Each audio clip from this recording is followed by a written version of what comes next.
Kabar gembira! Angka penderita COVID-19 di Indonesia terus turun. Tapi bukan berarti kita bisa lengah ya Sobat Unyil.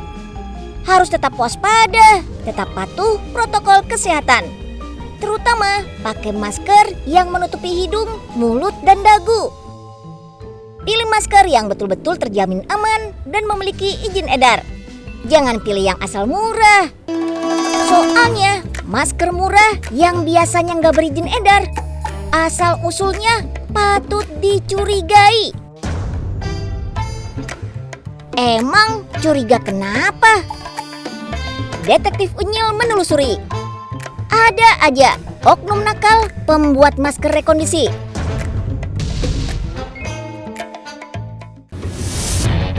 Aksinya berawal dari tempat ini.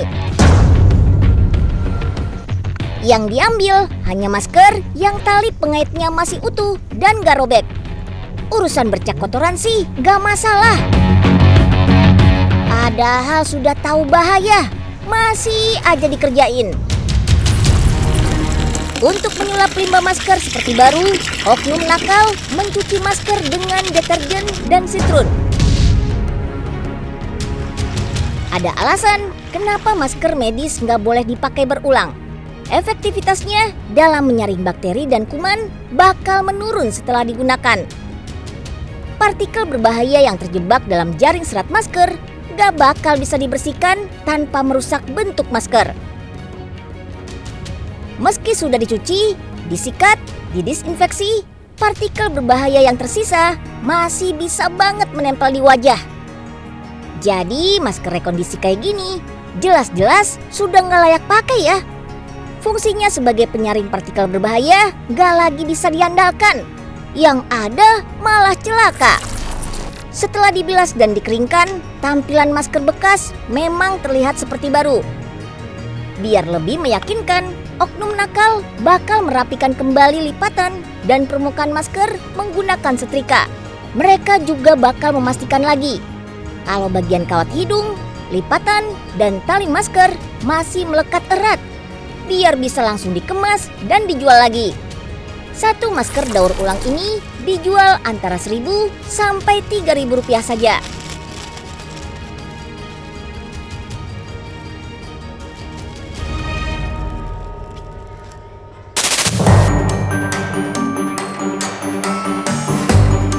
Makanya, untuk membasmi praktik nakal kayak gini, masker medis sebaiknya digunting sebelum dibuang. Buat yang mau beli masker medis, jangan gampang tergiur sama harga miring ya. Pastikan masker yang kita beli sudah berizin edar. Masker yang sudah berizin edar biasanya ada keterangan nomor dari Kementerian Kesehatan di kemasan. Kalau di kemasannya nggak ada, bisa dicek langsung di website Kementerian Kesehatan. Tinggal masukin merek maskernya. Kalau ada izin edarnya, pasti muncul di website. Kalau sudah berizin edar, artinya kualitas masker terjamin aman. Kalau nggak terdaftar, ya mending jangan dipakai deh. Kan kita nggak tahu maskernya beneran aman atau enggak. Berkreasi dengan barang-barang yang dipakai sih sah-sah aja. Tapi jangan masker medis juga ya. Mending menuangkan ide-ide kreatif di barang-barang fashion kayak gini. Oke, langsung simak info selengkapnya yuk.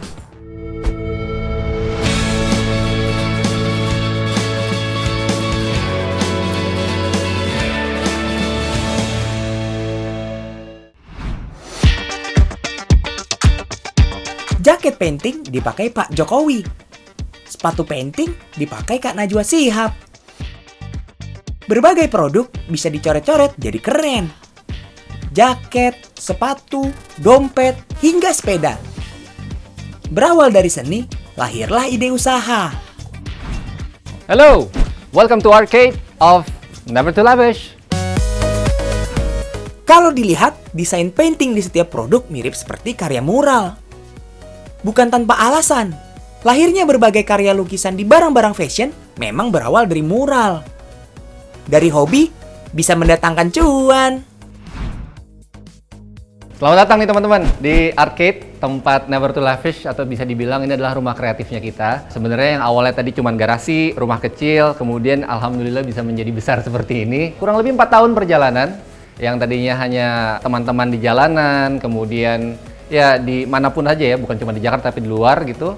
Kita tabung bersama, kita bina bersama, supaya kreativitas mereka tersalurkan dengan baik atau mungkin bisa lebih positif gitu. Nah kan bisa kalau kayak gitu kan sambil menyalurkan hobi, dapat pemasukan juga, itu kan sesuatu yang menarik dan menyenangkan. Pelanggan custom painting juga datang dari luar negeri, seperti Australia, Qatar, dan Hong Kong. Bahkan orang nomor 1 di Indonesia, Presiden Joko Widodo, pernah menggunakan jasa seniman di sini untuk menggambar peta Indonesia di jaket denim. Beuh, mantep! Usaha nggak mengkhianati hasil. Sejak mulai memperkenalkan karya painting custom tahun 2017, usaha makin berkembang. Padahal tadinya nggak gampang menjual produk painting. Dulu jual sepatu custom 100-300 ribuan gitu, itu kayaknya sulit banget. Tapi sekarang makin kesini karena mungkin memang habit orang pengen mempunyai sepatu yang one of one. Jadi punya dia sendiri, personalized buat dia sendiri. Jadi banyak orang yang malah pengen digambar sepatunya sesuai dengan kemauannya dia gitu. Jadi berasa sepatu tersebut atau benda tersebut atau tas atau apapun itu menjadi satu-satunya di dunia yang hanya dimiliki sama si yang punya gitu. Setiap produk dibuat dengan teliti, mulai dari desain sesuai pesanan customer. Kalau desain sudah sesuai keinginan, baru deh mulai dilukis. Semua dilukis pakai tangan atau disebut hand painting. Tuh lihat, semuanya pada sibuk ngelukis. Benar-benar langsung dilukis ke sepatu atau barang-barang fashion lainnya. Harus yang sudah ahli karena butuh ketelitian. Next, produk yang sudah dilukis lanjut di coating dengan cat akrilik. Tujuannya melindungi cat supaya nggak gampang rusak, atau bisa juga untuk memperkuat cat.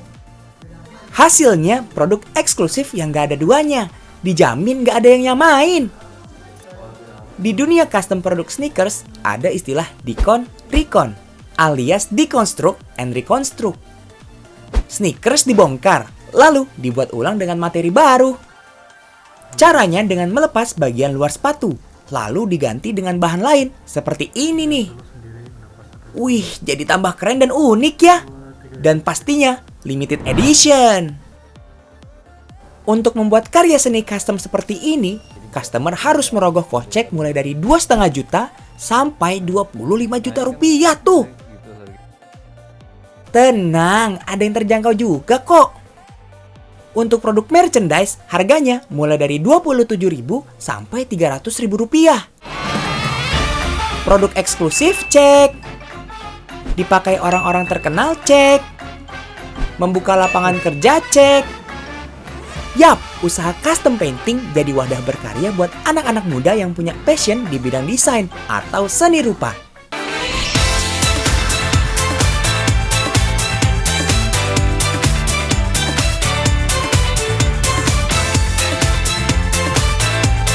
Nah itu tadi photoshoot dari sebuah produk yang udah jadi.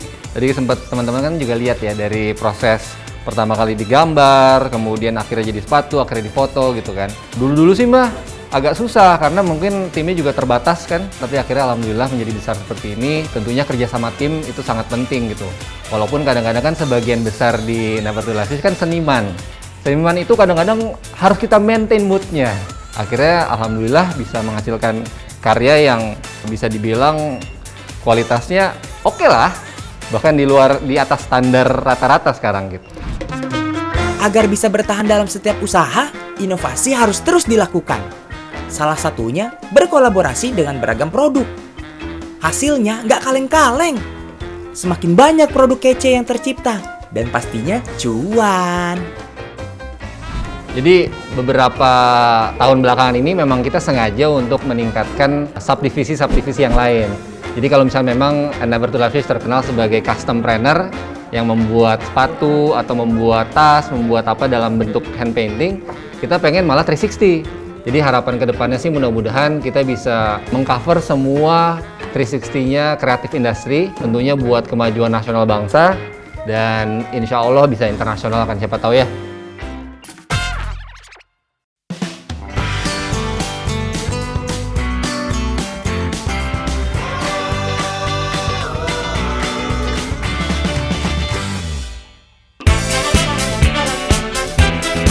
Makanan tiruan.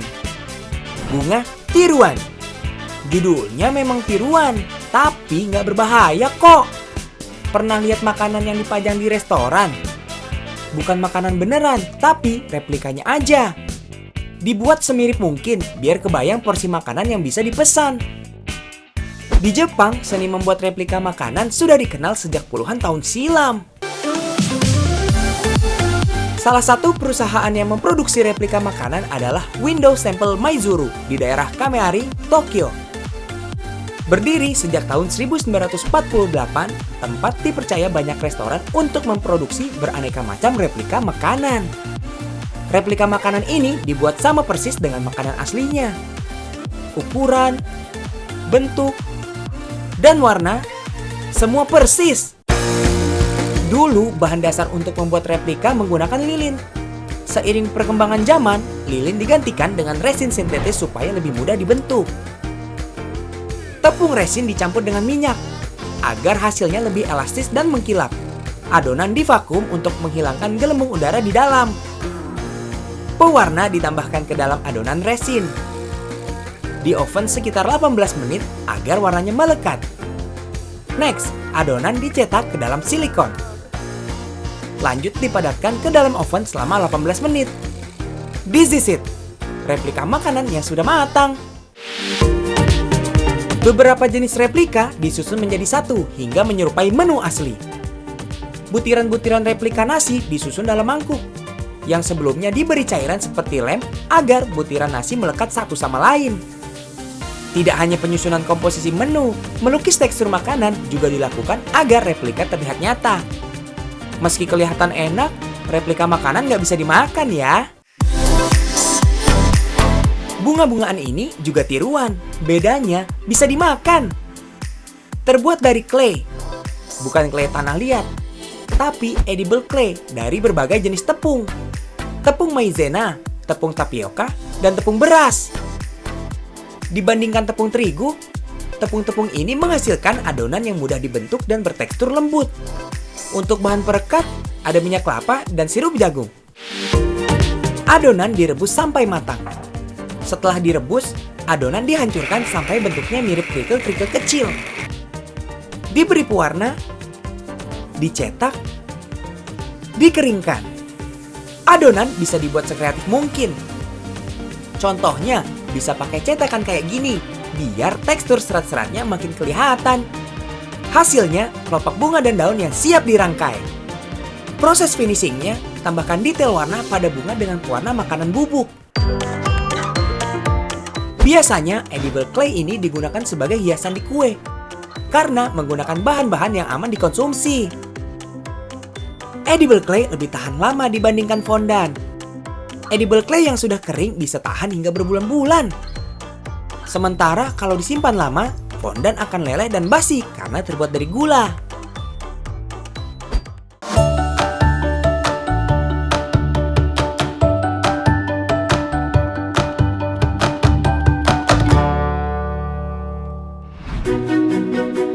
Buat penggemar K-pop yang gak kesampaian ketemu idola, bisa terobati dengan versi tiruan. This is it, Oppa Doll, boneka K-pop yang tingginya cuma 20 cm.